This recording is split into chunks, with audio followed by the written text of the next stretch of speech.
ओम शांति। 15 अगस्त 2024 आज के ईश्वरीय महावाक्य हैं। प्रातः मुरली ओम शांति बाप दादा मधुबन। आज की साकार मुरली है। बाबा ने कहा, मीठे बच्चे, बाप आया है तुम्हें सच्ची स्वतंत्रता देने। बाप आया है तुम्हें सच्ची स्वतंत्रता देने, जम घटों की सजाओं से मुक्त करने, रावण की परतंत्रता से छुड़ाने। आज का प्रश्न है, बाप और तुम बच्चों की समझानी में मुख्य अंतर कौन सा है? बाप और तुम बच्चों की समझानी में मुख्य अंतर कौन सा है? उत्तर है, बाप जब समझाते हैं तो मीठे बच्चे कहकर समझाते हैं, जिससे बाप की बात का तीर लगता है। तुम बच्चे आपस में भाइयों को समझाते हो। मीठे बच्चे नहीं कह सकते, बाप बड़ा है, इसीलिए उनकी बात का असर होता है। वह बच्चों को रियलाइज़ कराते हैं, बच्चों तुम्हें लज्जा नहीं आती, तुम पतित बन गए, अब पावन बनो। ओम शांति, ओम शांति। बेहद का बाप, रूहानी बाप, बेहद के रूहानी बच्चों को बैठ समझाते हैं। अब यह बेहद का बाप और बेहद के बच्चे ही जानते हैं, और कोई ना बेहद के बाप को जानते हैं, ना बेहद के बच्चे अपने को मानते हैं। ब्रह्मा मुख वंशावली ही जानते और मानते हैं, और कोई तो मान भी नहीं सकेंगे। ब्रह्मा भी जरूर चाहिए, जिसको आदि देव कहते हैं, जिसमें बाप की प्रवेशता होती है। बाप आकर क्या करते हैं? कहते हैं पावन बनना है। बाप की श्रीमत है, अपने को आत्मा निश्चय करो।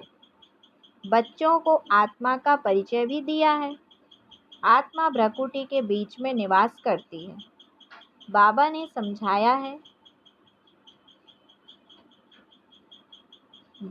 समझाया है आत्मा अविनाशी है, इनका तख्त यह विनाशी शरीर है।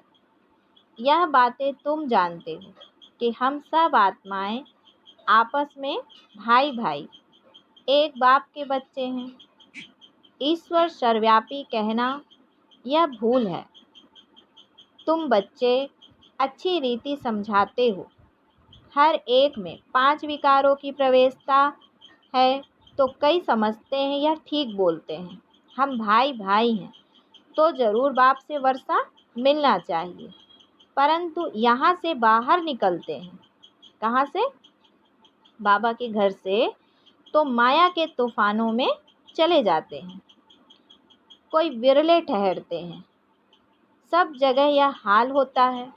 कोई थोड़ा अच्छा समझते हैं, जो जास्ती समझने की कोशिश करते हैं। अभी तुम सबको समझा सकते हो। अगर कोई जास्ती अटेंशन नहीं देते हैं तो कहेंगे यह पुराने भक्त नहीं हैं। इन बातों को तो समझने वाले ही समझें। कोई नहीं समझते हैं तो फिर समझा भी नहीं सकते हैं। तुम्हारे पास भी नंबरवार है।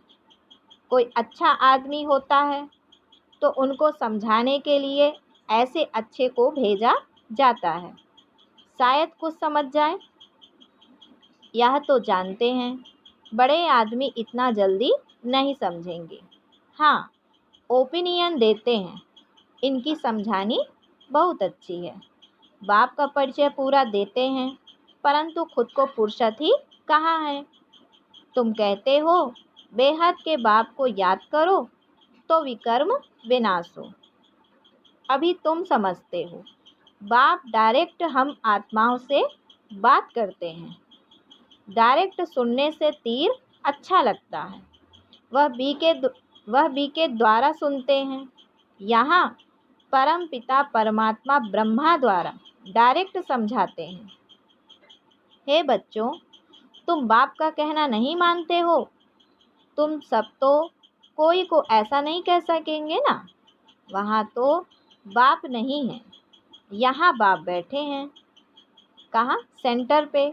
बाबा कहते सेंटर पे बाप तो नहीं है ना। मना बीके के द्वारा सुनते हैं।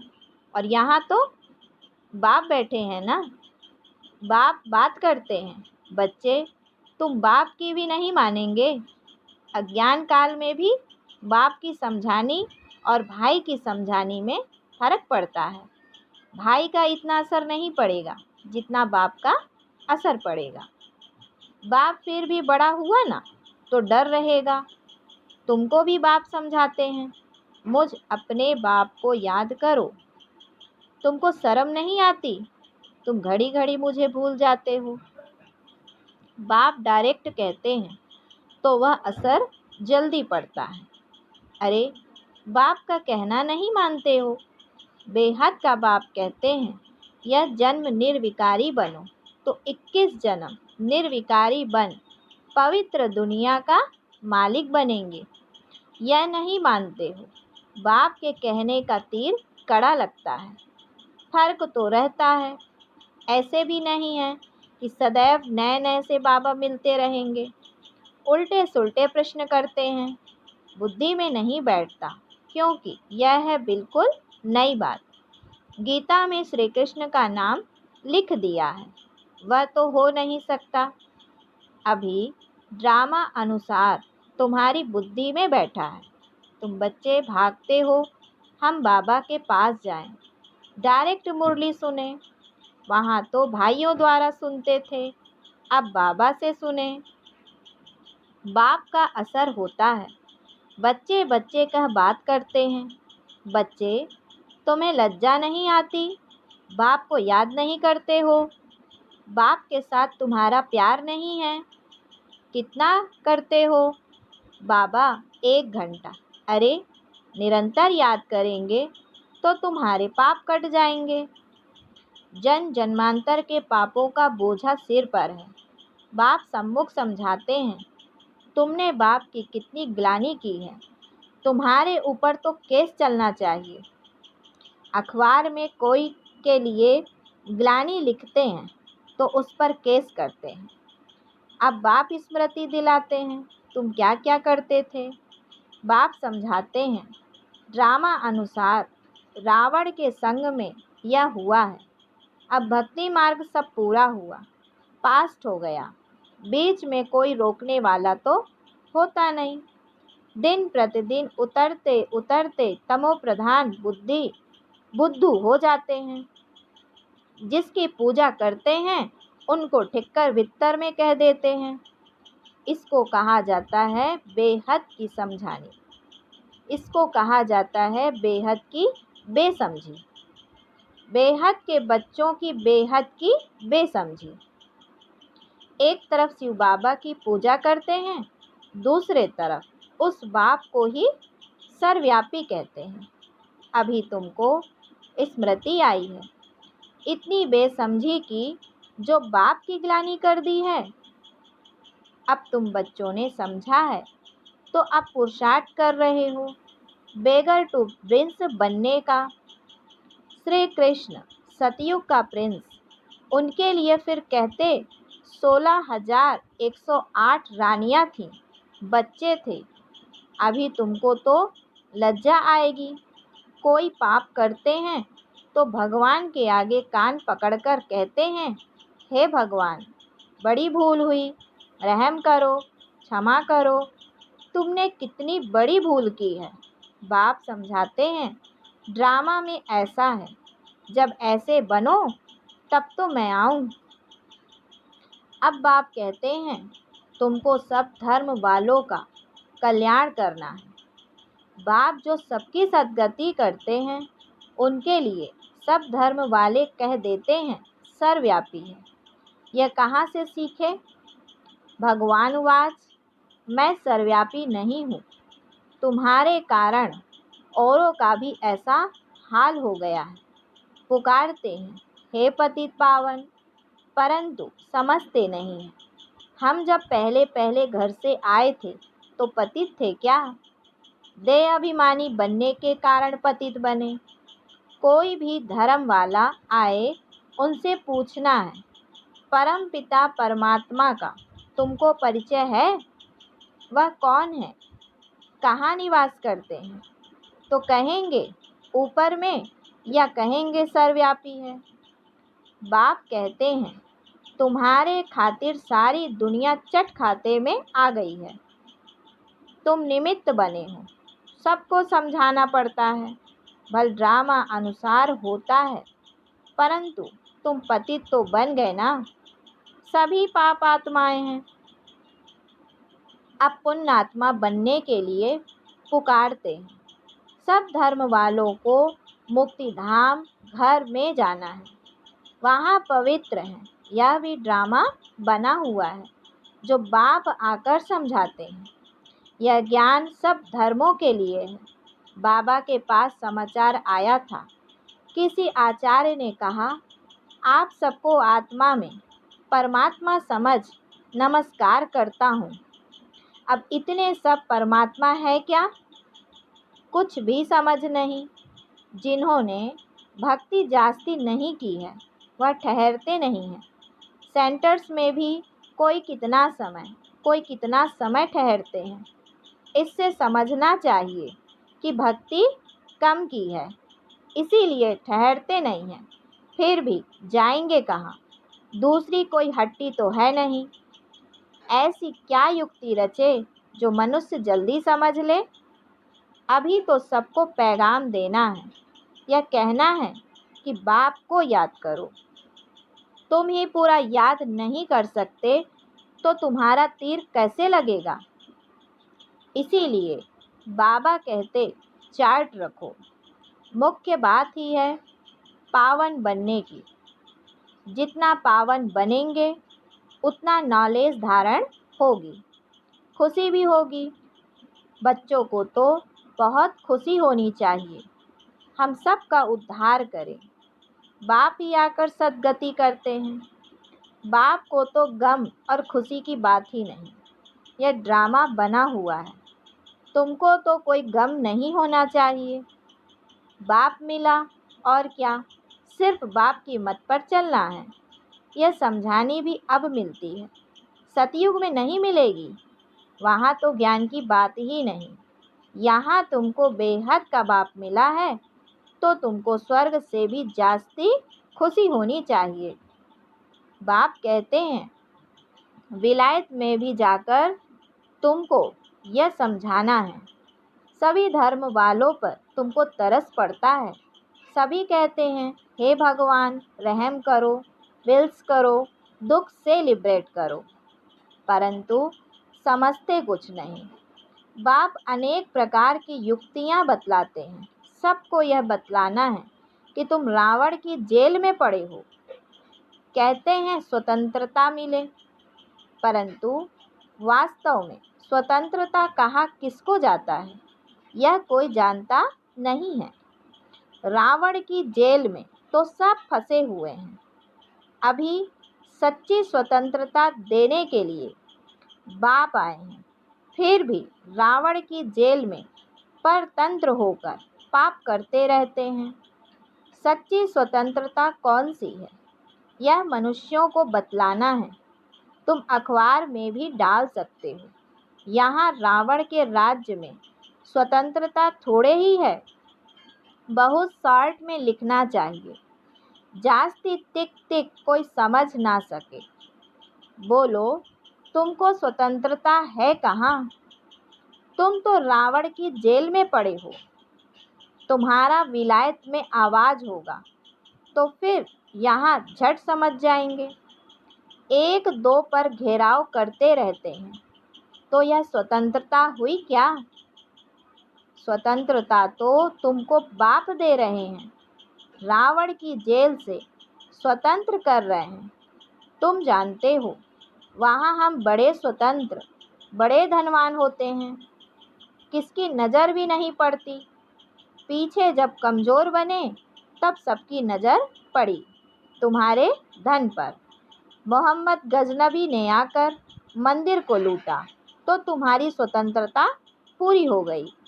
रावण के राज्य में परतंत्र बन गए। अभी तुम पुरुषोत्तम संगम युग पर हो। अभी सच्ची स्वतंत्रता को पा रहे हो। वह तो स्वतंत्रता को समझते ही नहीं। तो यह बात भी युक्ति से समझानी है। जिन्होंने कल्प पहले स्वतंत्रता पाई है वही मानेंगे। तुम समझाते हो तो कितना आर्ग्यू करते हैं, जैसे बुद्धू। टाइम वेस्ट करते हैं तो दिल नहीं होती बात करे। बाप आकर स्वतंत्रता देते हैं। रावण की परतंत्रता में दुख बहुत है, अपरम अपार दुख है। बाप के राज्य में हम कितना स्वतंत्र होते हैं। स्वतंत्रता उसको कहा जाता है जब हम पवित्र देवता बनते हैं तो रावण राज्य से छूट जाते हैं। सच्ची स्वतंत्रता बाप ही आकर देते हैं। अभी तो पराये राज्य में सब दुखी हैं। स्वतंत्रता मिलने का यह पुरुषोत्तम संगम युग है। वह तो कहते फॉरेन गवर्नमेंट गई तो हम स्वतंत्र बने।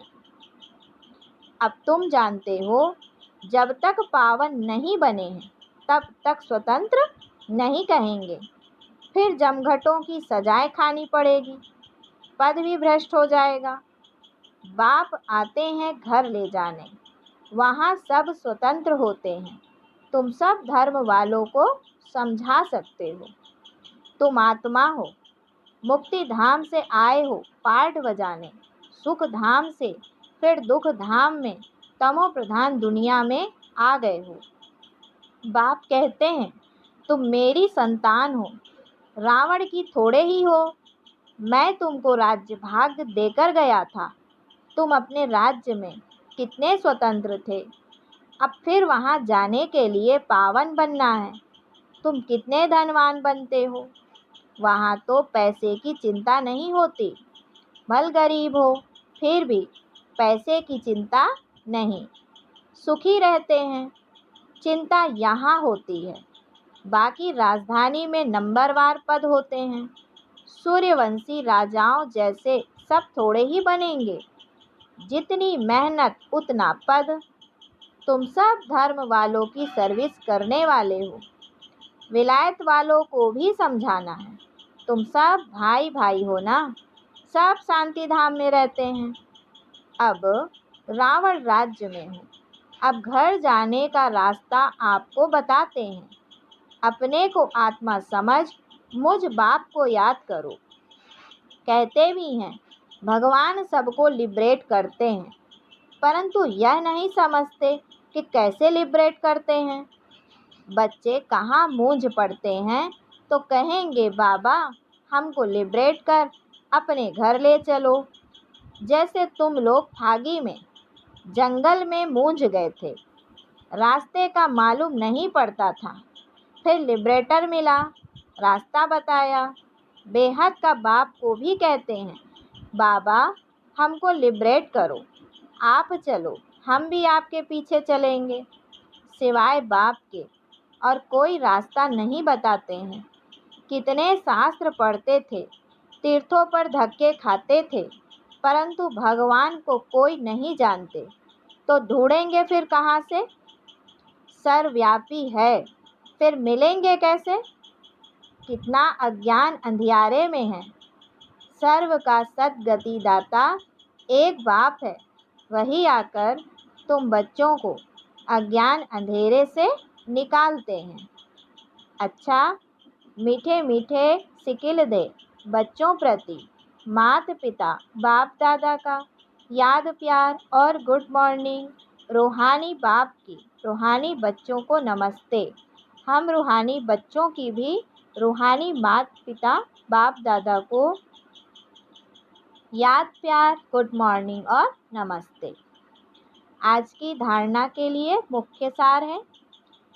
पहला पॉइंट, एक बाप मिला है, इसीलिए किसी भी बात का गम अर्थात चिंता नहीं करनी है। उनकी मत पर चलकर बेहद का समझदार बन खुशी खुशी सबका उद्धार करने के निमित्त बनना है। दूसरा पॉइंट है, जमघटों की सजाओं से बचने व सच्ची स्वतंत्रता पाने के लिए पावन जरूर बनना है। नॉलेज सोर्स ऑफ इनकम है, इसे धारण कर धनवान बनना है। आज का वरदान दिया बाबा ने, नॉलेज के लाइट माइट से रंग को राइट में परिवर्तन करने वाले ज्ञानी तू आत्मा भव। कहा जाता है नॉलेज इज लाइट माइट। जहाँ लाइट अर्थात रोशनी है कि ये रॉन्ग है, ये राइट है, ये अंधकार है, ये प्रकाश है, ये व्यर्थ है, ये समर्थ है, तो रंग समझने वाले रंग कर्मों व संकल्पों के वशीभूत नहीं हो सकते। ज्ञानी तू आत्मा अर्थात समझदार ज्ञान स्वरूप कभी यह नहीं कह सकते कि ऐसा तो होना चाहिए, लेकिन उनके पास रंग को राइट में परिवर्तन करने की शक्ति होती है। आज का स्लोगन है, जो सदा शुभ चिंतक है और शुभ चिंतन में रहते हैं वह व्यर्थ चिंतन से छूट जाते हैं। जो सदा शुभ चिंतक और शुभ चिंतन में रहते हैं वह व्यर्थ चिंतन से छूट जाते हैं। अच्छा, ओम शांति, ओम शांति।